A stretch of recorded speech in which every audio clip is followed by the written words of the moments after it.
say in our teachings either empower us or disempower us in our ability to play the, what should we call it? I don't know. Let's just call it the agreement game,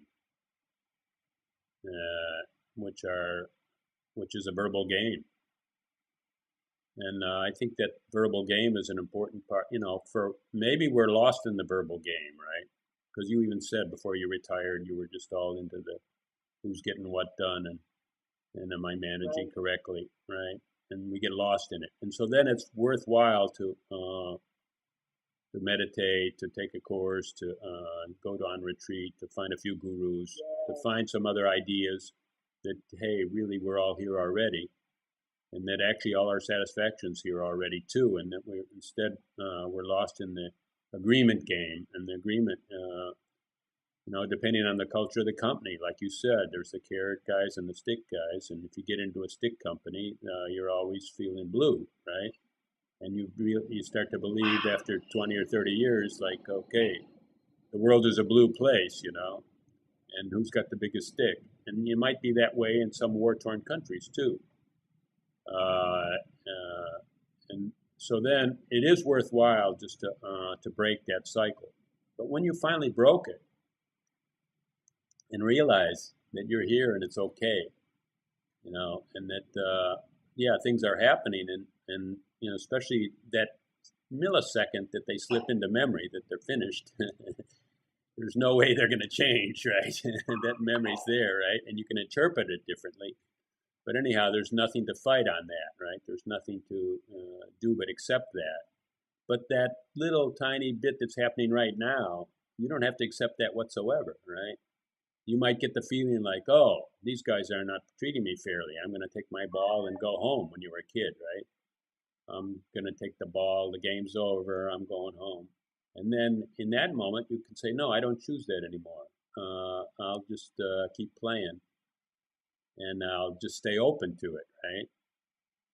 Whatever it is. And so then there definitely is choice, and you don't have to accept everything the way it is, right?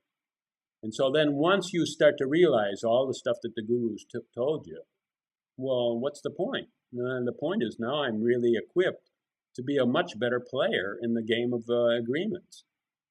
I can really help other people play. I can really help make a team. I can really create anything that our minds can be put to, right? And maybe I can even change rigid people that are in power and that are benefiting unjustly from the masses. I don't know how. I can have another war, or otherwise I can try to do peaceful nonviolent resistance. Or I can acknowledge things, but so somehow the teaching that we go to break out of the agreement game that's got us stuck, that we're kind of lost in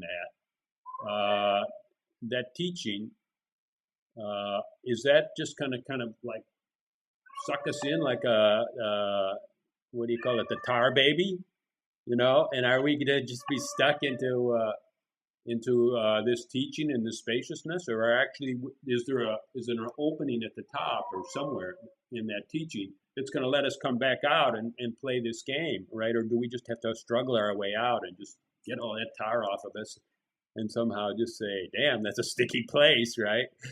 And come back out here and play with our fellow humans. And I call that empowerment, right?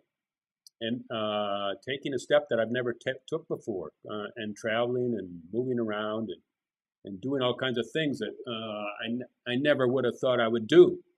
And I got some techniques that help me do that too, which are not so much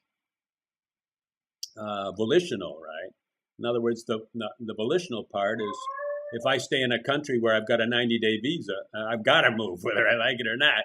If I go back to America, I'll probably settle for a couple of years, and I'll be in a low point. It's like a ball that's on a hill, right? And I'm on a bunch of hills now, and every time my 90 days goes up, I have to go over somewhere and do something and get involved with somebody and ask somebody something, and I kind of choose to put myself into that imbalance, let's call it, Whereas if I go back to the States, I'll be a marble in a valley, and it'll take me huge efforts to get launched out of there. Okay, well those are little tricks, but anyhow, another thing we said in this discussion was about offering to people, or feeling that we could be a part of their lives, or I'll use that dirty word, helping people, right? You know, okay, maybe we have nothing to give people, because we've got our own hang-ups and we're just giving our hang-ups for theirs. But in another way, that kind of impetus is an engagement. And so much comes out of engagement, right? So much comes out of engagement, because then you have a reflection and somebody else trying to change you, you're trying to change them. And somehow, you're living in these couples, in these dyads, in these engagement. And I would say that's what I totally noticed, that dead end of spirituality and non-duality is that engagement is so optional. It's like if you start to spout out like there's no me, so then there's no you. So who's there to be engaged, right? And then you can say this bullshit that we're one, right? And so we don't need to engage, right? It's all excuses. Say don't go out, don't express, don't express yourself, right? And you're writing, you're expressing yourself. I've been doing these movies and stuff. I'm expressing. I totally believe in expression, and I totally believe in engagement. And that teaching is so anti-engagement, and so says that you're sufficient. And even people like Eckhart Tolle, they make up these things that say you're a frequency holder. Just stay in your meditation. You're a frequency holder, and you can live in a closet, right? And you're serving the world by holding this high frequency. So they say, don't bother getting engaged. You can do so many good things without ever touching anybody in the world. In fact, just stay in your little cell, and don't bother us by stuff, though. And that's disempowering. It's so disempowering, non-duality. Unbelievable. Once you learn that you're not stuck in the game of agreement, go out and participate in the game of agreement. Buddhism is totally different. Just a little thing I read you, it says, don't believe anybody, don't believe anything, don't follow anybody, don't follow me, figure it out yourself. When you know, you'll know, and get into your own process. And that's totally empowering, right? That part of Buddhism.